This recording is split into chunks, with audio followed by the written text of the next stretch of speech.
Do you know what's really in the food you eat? It is the subject of passionate debate. NBC's Ann Thompson's here with details on that story. Good morning to you. Good morning, Savannah. You know, you probably heard the terms genetically modified or genetically engineered food.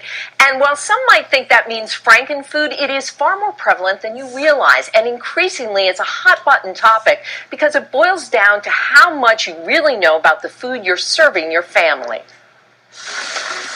Stroll down any grocery aisle, pick up an item, and on the package you'll find plenty of information about calories, sodium, and nutrients. What you won't find is the term genetically modified, even though most products contain at least one such ingredient. Cereals, sodas that would contain high fructose corn syrup, corn flakes, it finds its way into most of our processed foods. The term genetically modified means the DNA in a crop has been altered. In most cases, this means adding a gene, either to make the crop resistant to insects or allow it to tolerate weed killers.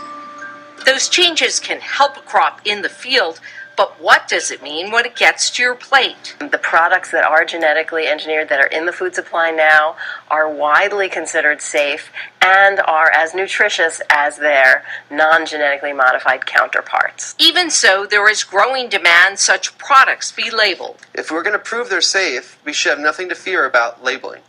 Labeling will allow us to track better the impact of these foods on people's health. But the industry says labels would only make consumers think such products are unsafe when those fears are unfounded.